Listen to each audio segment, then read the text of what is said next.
Wow, Restream is just, whew. Anyway, welcome, Dr. Ruth Anderson here with Enlightened World Network. I'm so excited to be here today with Sharon Rhea, Linda Dirks, Terry Angel. We are talking about reflections on death, journeying into spirit. Now, it's been quite a week here at Enlightened World Network. Our dear friend Camille DeSalme passed a week ago now. And within this week, we also welcomed a grandbaby. So Deb Goldberg welcomed little Charlie Lane into the world, and we're so excited to have her with us. So interesting, we've got that whole life to death spectrum going on here this week. So ladies, thank you so much for being here with us. When you all heard the topic that we were going to be talking about, you said, I'm here for it. So Sharon, I know with Camille, you had experienced something that you wanted to share with us. Can you remember what that was? It was a week ago now. It was a week ago. So many years have passed since that week. I didn't know her, but I felt her. And it was an interesting time because I tuned into the vigil for her, the candlelight vigil, and I was only able to be in for a moment, but the energy was so peaceful, and it made me revere how she chose and was given the opportunity to move forward. Because as I understand, her family was there. She was giving her perspective of what she wanted to happen after her passing. She was eminently and consciously aware that it was soon, which it turned out to be. And I think somewhere someone said that this Enlightened World Network was a beautiful support for her, to open her up and to give her a lot of information about the afterlife.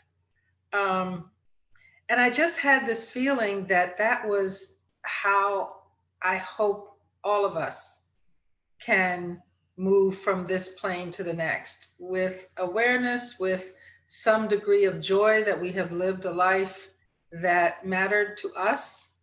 We did what we were called to do, what we were inspired to do, what we were happy about. We treated people well. And now we're not gone. We're just in the other room of this beautiful large mansion. And I heard her speak. I don't remember who it was, but I heard her say something to someone the day that she passed. And it was, I'm sorry, I don't remember exactly what it was. It's gone now, but it was clear that it was her. Because Ruth, I think you were talking, maybe it was Terry, about something she said to you, move forward or keep going. Was that you, Terry? That was me. She spoke from beyond, and I was weeping. I was so sad that we weren't going to be able to hear her beautiful voice again in the present. And so I was just sitting there crying, and she came through so clearly for me, and she goes, girl, go do what you have to do. I'm okay. I'm like, well, I know you're okay. I'm the one here with a broken heart. So yeah, even from the get-go, she's like telling us, live life, live each moment, do the things that you're here to do, and live your passion, and take care of you. And she was very much about that, self-care, take care of you. I think one of the fascinating things was that Camille wasn't in tune to spirit until she connected with us. And what a beautiful gift to be put in her life at this end stage, right? And because of connecting with me and Terry and Deb and the other women at Enlightened World, she opened, I'm getting goosebumps, she opened to the possibility that there's more to life than just what she was experiencing prior to that time. And she learned how to see and hear angels, and Divine Mother came to her about 10 days, I guess, before she passed, And Camille reached out to Deb and she said, I only have 3 minutes. I can't talk. I need you to tell me about Divine Mother because she's come to me. And so Deb did. And Camille knew that she was in loving arms before she passed, which made her not afraid to pass. And it was fascinating to us because she had told her sister 5 days before she passed that she was only going to be here 5 more days. Whoa. And then a day and a half before she passed, she said, I'm only here a day and a half longer. And she was right. I mean, she had been told these things through her connection with spirit. I find it fascinating. Yes. Yes. Did you go ahead? I do as well. And I remember so clearly, I was getting the intuitive message to reach out to her sister on the day of her passing. I did. I sent her a message. I said, I don't want to call because I don't want to interrupt the time with Camille, but I'm just checking to see, how you are and what's going on. And she goes, she's going to pass within the hour. And she did. So I heard it. I knew that I was supposed to reach out and let her sister know that we were praying. We were right there with her and for her at that time. And I know that was Camille's doing. I know she was like, give my sister some comfort, and giving me that inspiration to pick up that phone and to let her know that we were there also. Yeah, the interesting thing was we were guided to hold her in loving arms, and that's what that time together was. The day before she passed. Yeah, it was the day before she passed. And so to come together, and I was thinking about my cousin in particular. When she passed, her sisters were with her, holding her, rubbing lotion into her arms, right? Just that family, let us love you while you go through this time. And that's what that was for us coming together for Camille. And while we were doing it, I thought, every person who's connected to Enlightened World should have this opportunity to be held in love while they're going through this transition time. And so that's something that I have felt guided to actually put in place, that Enlightened World will offer that for folks that are connected with Enlightened World, to hold each other and be there to support each other through that transition process. So that's something that Terry and Deb and I have been talking about. So Linda, you were going to say something, sweetie. What were you going to say? No, just what you said about Camille's involvement with Enlightened World. After the Enlightened World, Enlightened Women Summit last year, that's where I first met Camille. And she and I communicated back and forth a couple of times about finding the gift, finding the lesson. And she was intrigued about that point. And now we put it all together and find that Enlightened World was that gift. It was the lesson. Finding the, I told her that it's what I call spiritual tough love. When we come to a place in our lives when these gifts are sent to us, sometimes in ways that are very challenging.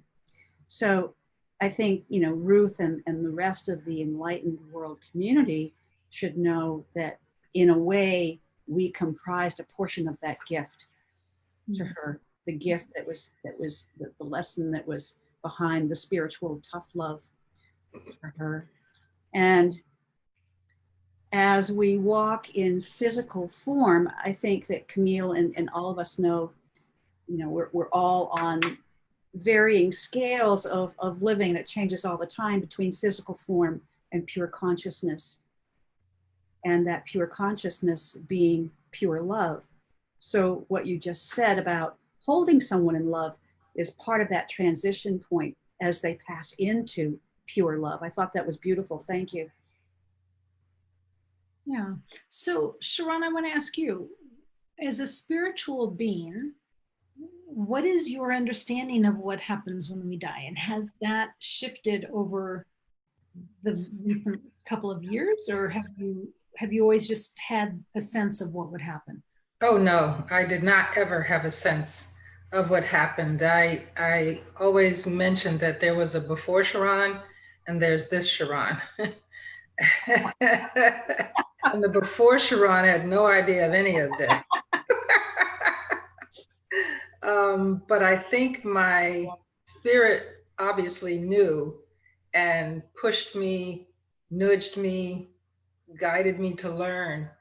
So I thought people, when you die, you're dead, you're in the ground or wherever you are. I was very upset when people chose to be cremated because I thought from what I had been brought up that they were even more gone when that happened.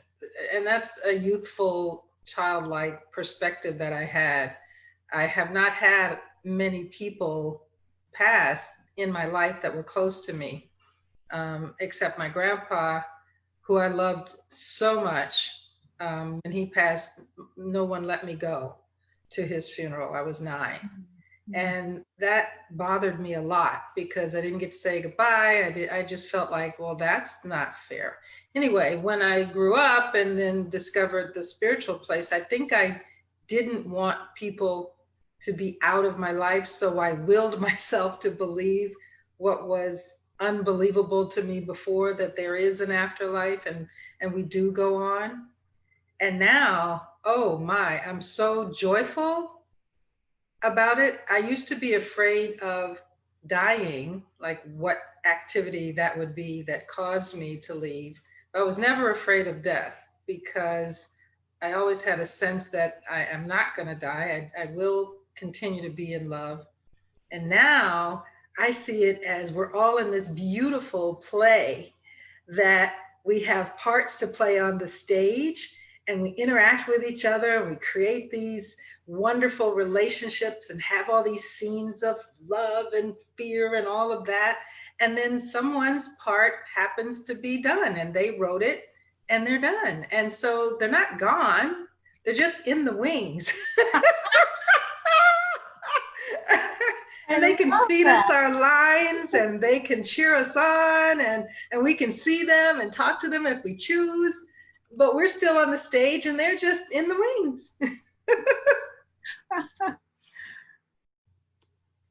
That's a great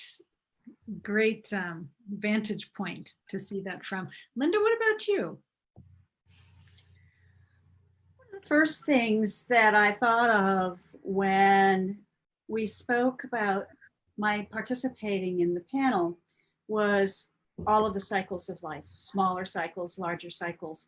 And we look at the huge thrust of energy that occurred behind the Enlightened World, Enlightened Women Summit, and all of the people who came together. And I met Sharon and the other, how many women participated in that summit? 32. 32. And I'm in touch with so many of them now. So we have the summit, we have the coming apart, we have the coming back together. I stay in touch with some of the people that I love from the summit, and we come apart and we come together, we come apart and come together. There was a time in my life when I thought that I was dying, and I was out walking in the desert, and my guide actually showed me the individual energies around plants, around energies in a larger environmental microcosm, within an energy, and they were all gold swirling energies, with one within the next, within the next, within the next. And we are raised to believe that there is a firewall between the energies and the cycles that we see in the physical world and what we see in consciousness, when in fact, I don't believe that's the case at all. We all have these constant energies and these constant cycles going. It's the vibrancy that we put behind these cycles that gives us such a great, life force. I would like to share an image that was sent to me when my mother was passing. Right before she passed, I saw a gray flat gray plane, and the profile of my mother's face came up through that plane, and she let me from a huge this gasp, and the message being that living in physical form was like trying to breathe underwater. Oh, wow. And the day after she died, I was sent the identical image, but instead of being in black and white, it was in vivid color, illustrating the beauty and the love and the vibrancy of the new place that my mother was in, and the message that the ripples that went out as her face came through the water represented all the people that she had touched in her life. And it was just a great comfort to me. She had been an early education specialist her entire life, and touched thousands and thousands of people. And I love that image of the people that she had touched. And just because we're here together like this today, it's a testimony to the footprint that Camille has left, because it's brought us together in a higher awareness, a higher consciousness, to share our ideas and concepts and put those out for other people. So we are part of Camille's legacy. We are part of her footprint. Ooh. So beautiful, Linda. I'm getting God bumps also. Yes, so beautiful. I love that image. So speaking of images, I think it was 2 days ago, maybe, Terry, in meditation, I see Camille, and she's all in white, and she's surrounded by, she's surrounded by beautiful women all in white, and Camille is raised up on this little pedestal. So she's, about a foot taller, and I can see her so clearly. And she's looking like, wow, right? So she's like taking in her new form, and it just felt so right. Like, Camille is great. She's not just fine, she is great where she is. Terry, I know you have had books worth of visions and information on death. Have you had any new ahas about death, or what's your take on death? It's changed over the years. I've always known that death wasn't permanent. I've just always known that. Ever since I can remember, I was in touch with the angels. So they have guided me my whole life. And as I would lose members of the family, I would be the one that was calm. Everybody else was like in such deep grief. And I'm like, but that's not the end. Yeah, but of course nobody listens to a child. But I just had this knowing that wasn't the end of that person. It was the end of that experience for them. But it really came more real to me that, yeah, that's really the way it is, because I've had several near-death experiences. And when you are right there and you know that could be it for you in that physical form, a whole new awareness happens, a whole new perspective kicks in. And you're like, there is more to life than what we're seeing, than what we're able to feel. So it's been a real journey to deal with it. And I've focused on that as a potential career. I was going to be a grief counselor at one point, because I really did get it. I really understood. But I didn't go that direction. And now what I do a lot is walk people through the loss of a loved one, just to be there for them, just to be that sounding board and that reassuring voice that you're going to experience them again. They're right there. They don't go anywhere. And what I do now as a medium is I can bring those messages through. We all have that ability to hear, to see, to feel our loved ones once they're gone. But sometimes when you're in that phase of grief where you're just so self-absorbed by the sadness, you just need another voice that says, hey, they're here, they're right here with you. So I love that part of what I do, the comforting part, the one that gives closure to the fact that that person's gone, but they're not gone. they're still right there. So yeah, I've had a lot of experiences, personal experiences, as well as the professional work that I do in helping others. And it's so true that it's not the end. It's not. And I've seen it, felt it, experienced it, that there is more than this. This is only a speck in the grand scheme of things. This is, like Sharon was saying, this is the play we're playing for this lifetime. And we'll be playing another place. Now there's a whole grand scheme of plays that we can jump into and be the star and do all of that. So death doesn't make me sad. It makes me sad not to see that person in that physical part of them again, to hear their voice again, to hear them say, I love you, to hold them with a hug. That's the sadness. That's the human part of us that wants to keep that person forever right there with us. But being logical, you know that that's not possible because these bodies aren't built to live forever, but our spirit is. The spirit that resides in us, that's the part that's going to still be there forever. So I'm being reminded of when my father passed, and God bless him, he was lucid until the moment he left. And he was telling me what he was experiencing, which was fascinating to me. It was such a gift because he knew that I could be there and have that conversation with him. And then so cool to hear what he was actually telling me. But at one point, he said, I can't, it's connected. Like what it ended up, I really believe his spirit was like connected at his root chakra. And he pointed to like his almost groin area, and he's got, it's trapped. It's like it's caught and I can't unhook it. It was like, it was almost like he was wanting me to help him unhook his spirit from his chakra.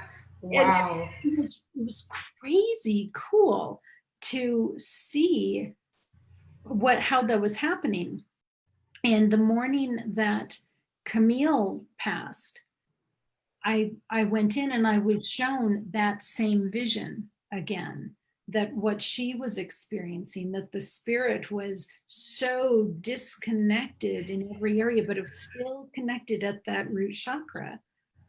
I just thought it was fascinating.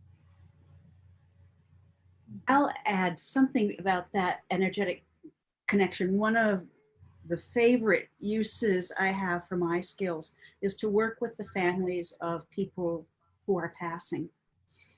And I read their energy and find out, how far they have progressed into the process.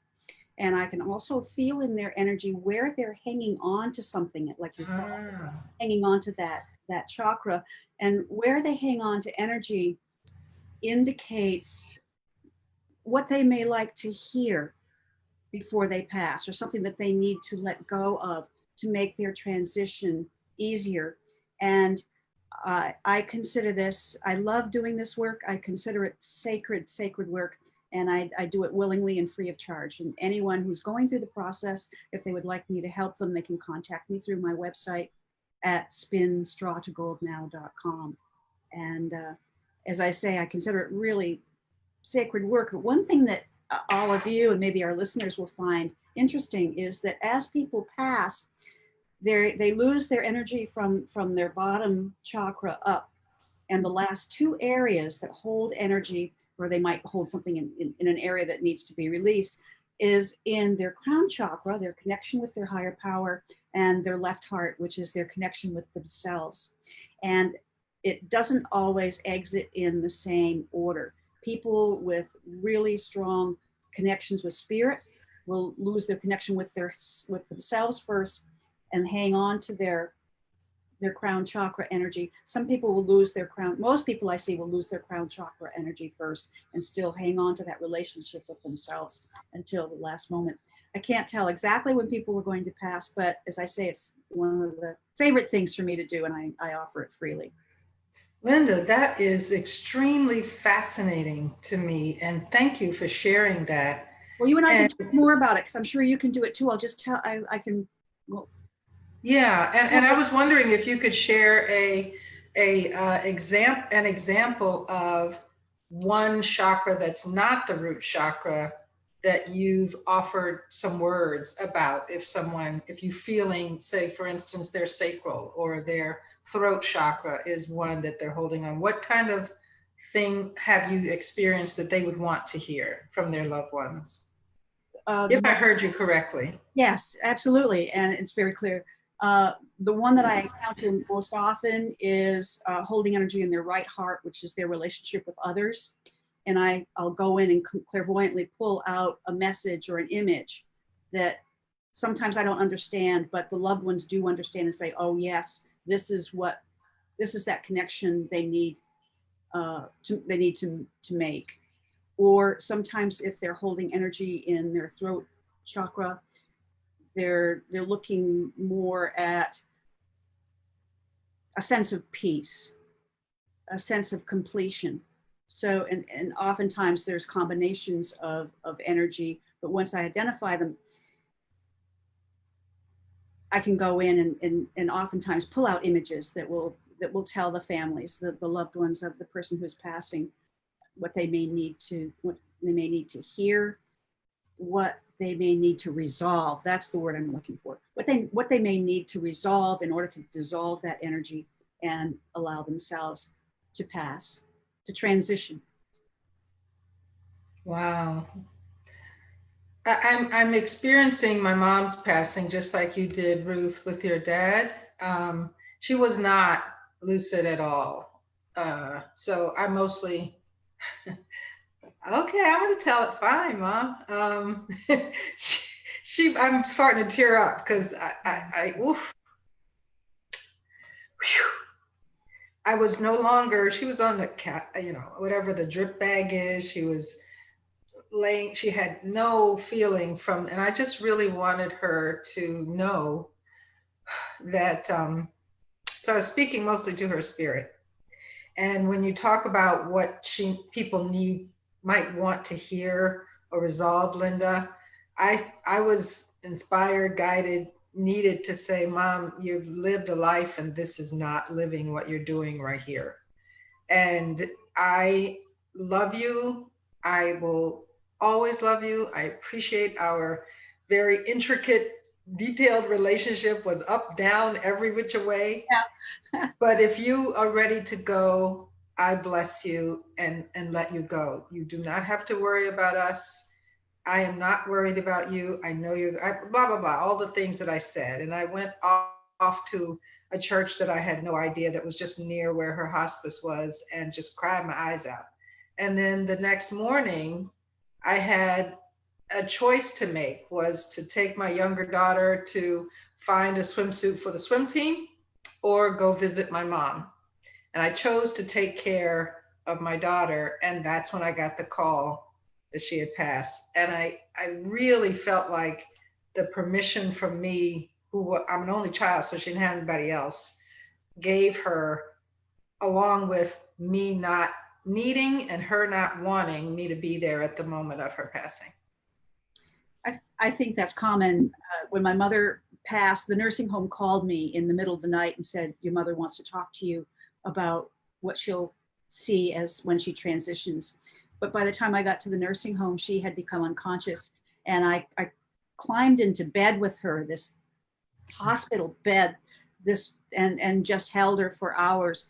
And she passed the following evening, but she waited for the entire family to go. We all left and went out for dinner. I had dropped my phone in the water, so I didn't receive the call from the nursing home. And it was though she waited for all of us to leave. And then she went her way.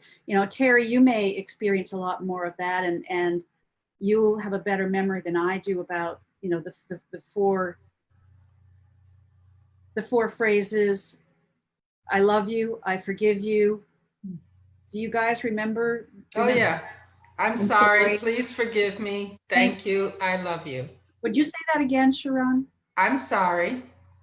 Please forgive me. Thank you. I love you. Thank you. Oh, I got God bumps all over again. Oh, a Ho'oponopono, a prayer that came out of Hawaii. And it's a prayer of forgiveness, but it's a prayer of release mostly, that you're releasing that energy. And Linda, you're so right.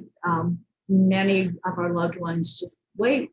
They don't want to be a burden. They don't want you to experience that deep grief of seeing them leaving their body. So they do wait, and they have the ability to do that.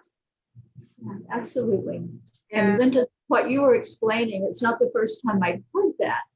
I have a very dear friend that was there at her mom's passing, and she was sharing the whole experience with me as this was going on. And she saw each chakra as it closed down. And she was sharing this with me while it was happening. And she's like, okay, the root has closed. Now this one's closed. And she goes, it's so interesting because everything else is closed up, but her heart chakra is still very strong. And that was the last one to close up. And this was a few years ago that I heard that from her. Isn't it wonderful? Yeah. And I think it's great to do a shout out for the wonderful supportive organizations we have, like hospice. Both of my parents chose to quit eating and drinking and end their lives that way. They wanted to make the choice while they were still capable of making the choice. We had talked about it openly in our family for many, many years. And I helped my father pass, and I was with him when he passed and heard the death rattle, and felt the light fill the room. And I was exhausted. It had been a long series of days, but I helped him along the path with the morphine and the assistance that hospice offers. And again, if anybody would like to contact me, they can contact me. I'd be glad to help them. Beautiful gift, Linda. Beautiful gift. It was probably the bravest and the most loving thing I've ever done in my life. Yeah. Being with somebody as they pass is like a rite of passage. I see life differently, having been with two loved ones as they passed. I'm not the same person I was, having been through that.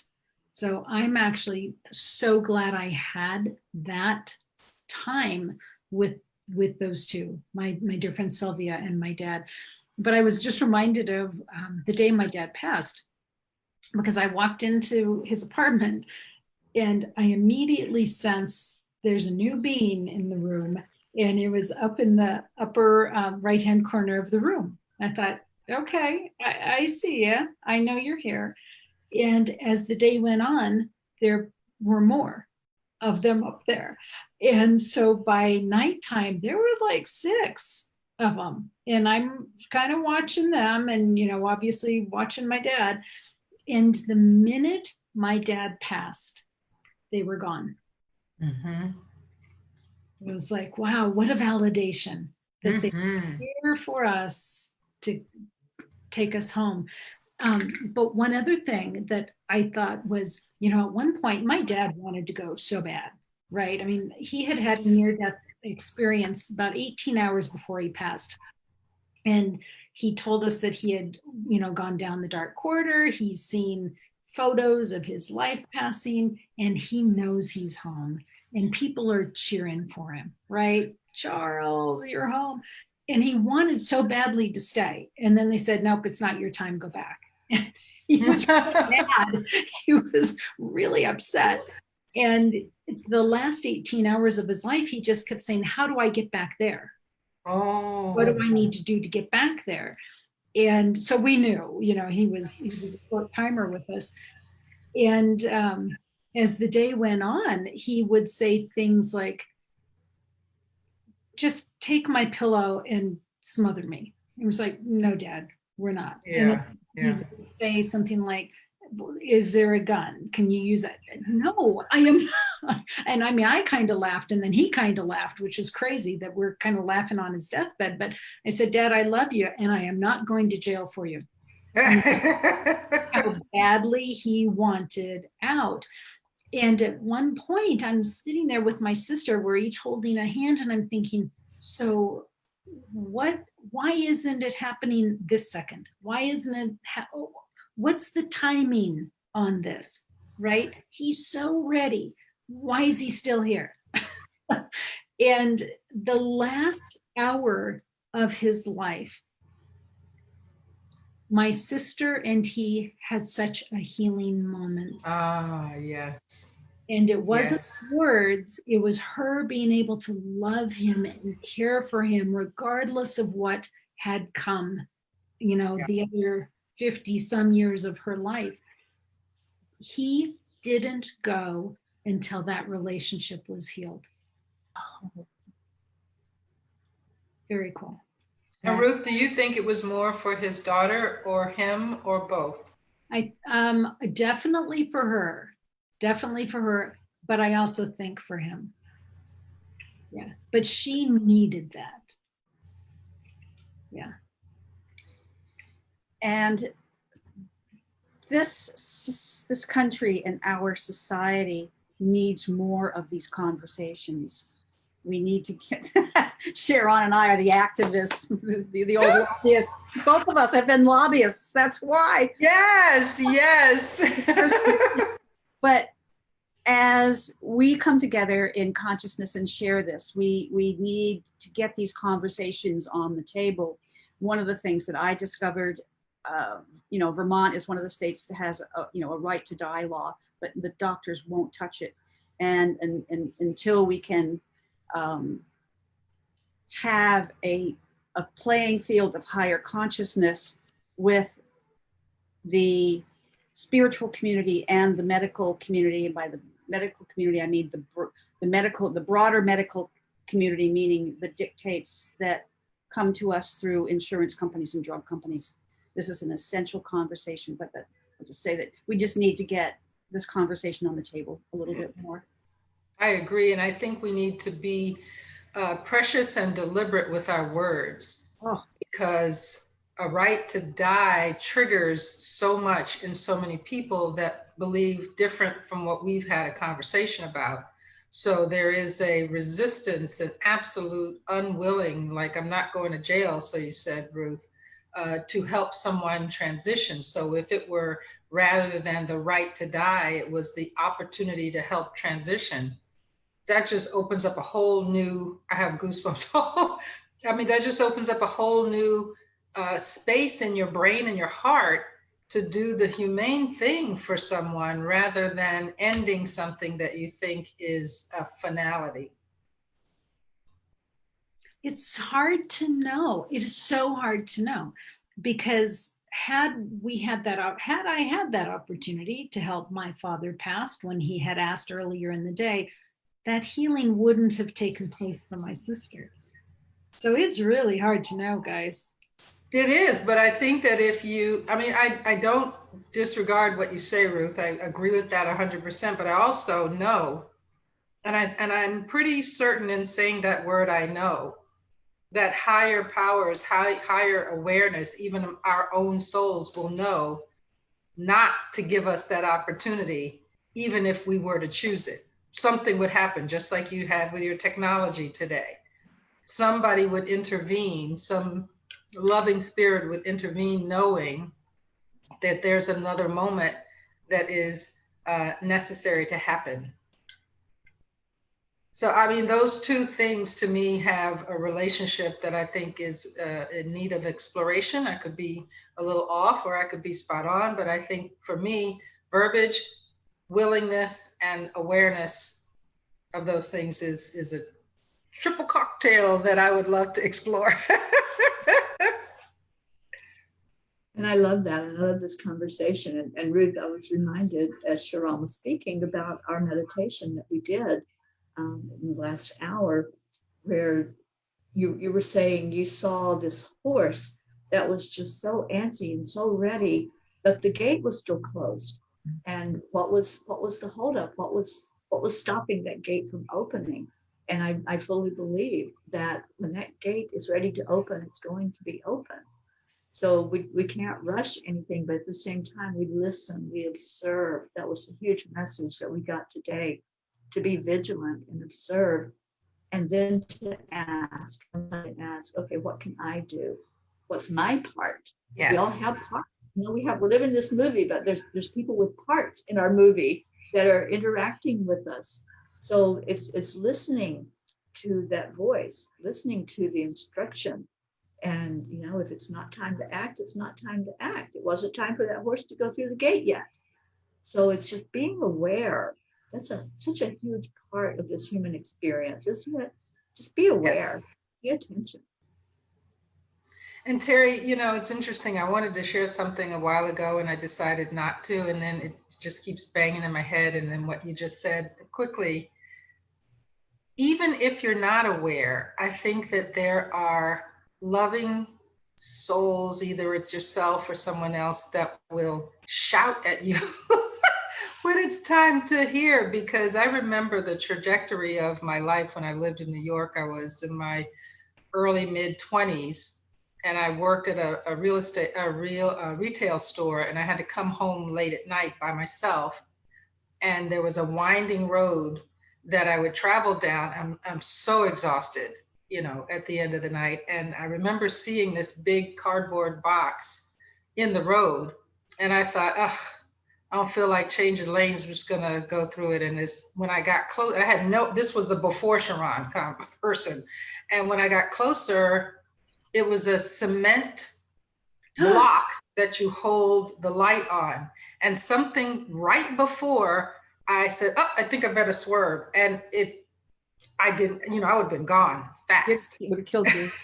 Yeah. And I don't know where that voice came from back then. I understand now. I had made a possible exit and that wasn't it. And that has happened 2 or 3 times that I can clearly identify, where I had a possible exit. And like you say, Terry, the gate was not ready to be opened. That brings up a whole fascinating conversation of what Spirit taught me was end points.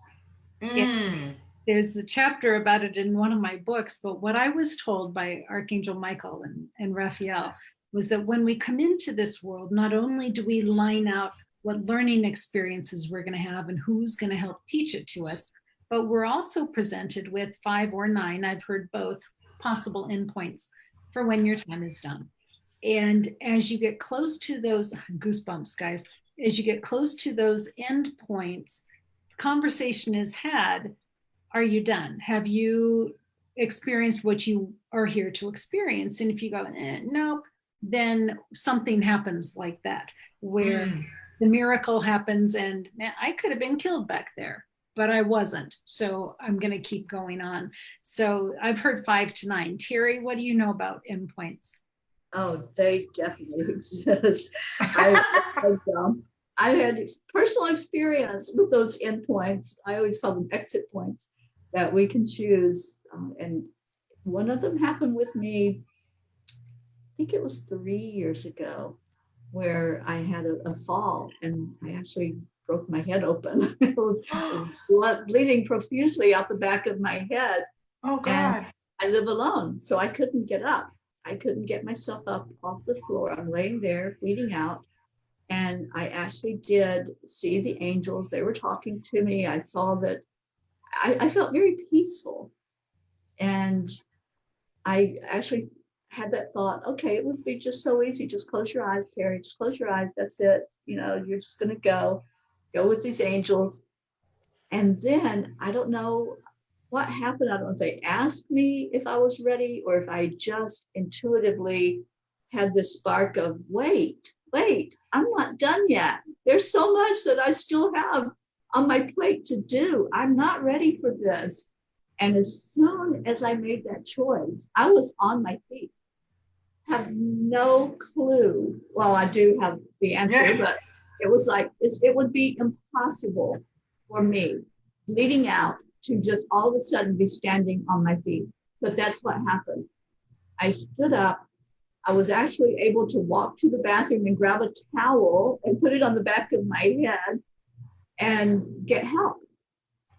Because otherwise I would have just laid there and bleed out. And I knew that that was one of the exit points that I could have just so easily said, okay, that's it, I'm done.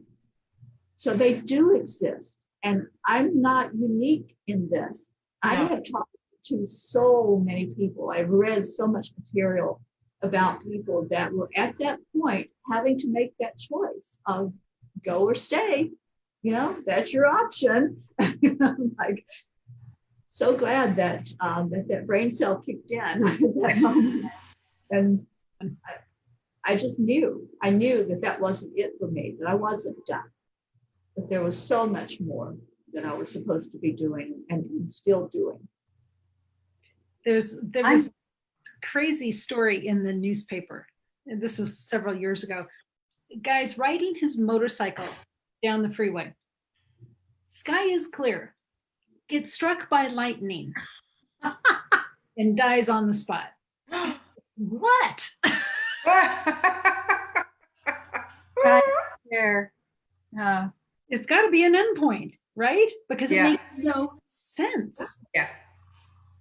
And one of the things that I learned a long time ago, I may have learned it from Ruth, or Ruth certainly reinforced it, was the concept of soul contracts.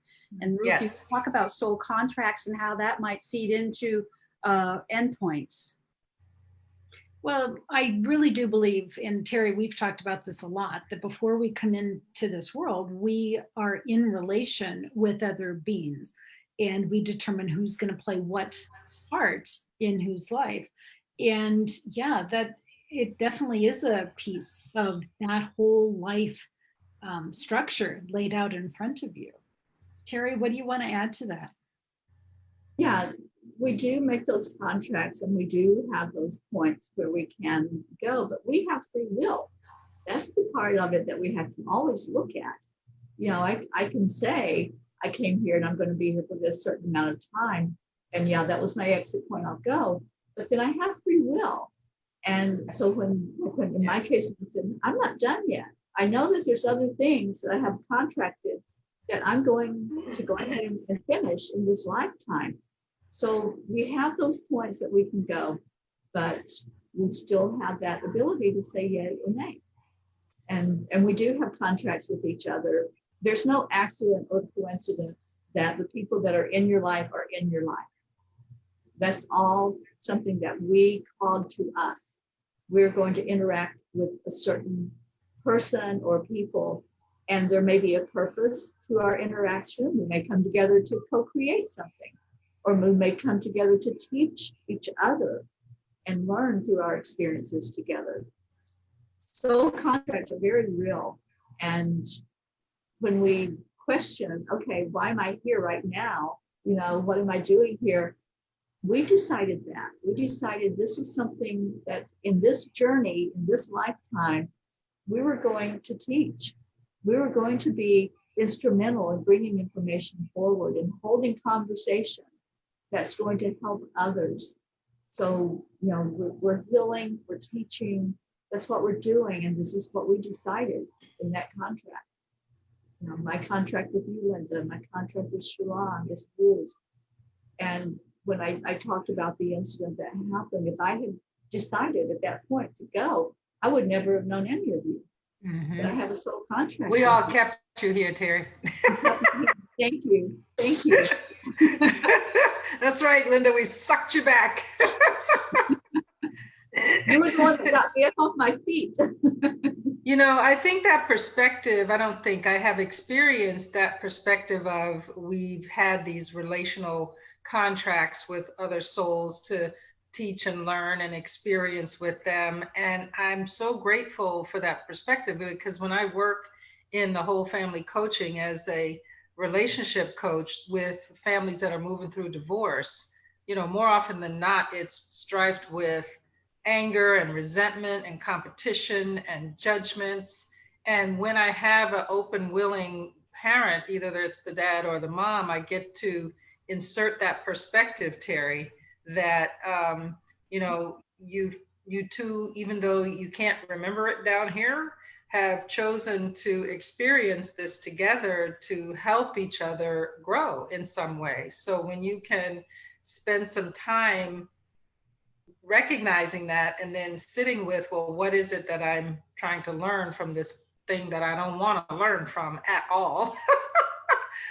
Its value. And I remember writing an article for another group called "I'm Grateful for the Narcissist in My Life."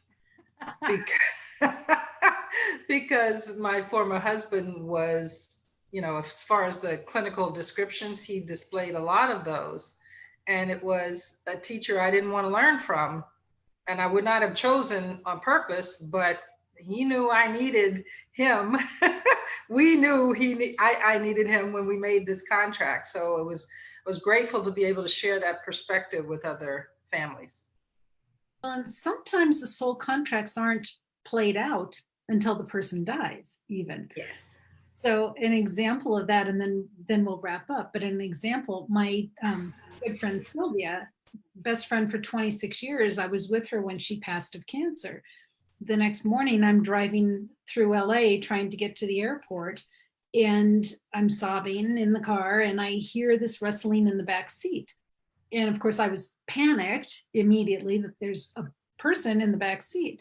And I finally got the guts to look in the rearview mirror, and it was Sylvia in spirit. She looked exhausted, but happy. Her husband, who had died 4 years before, was right next to her, and he looked elated. But it was at that moment that I realized there is so much more to this life thing that I have no idea about. So I decided to study it.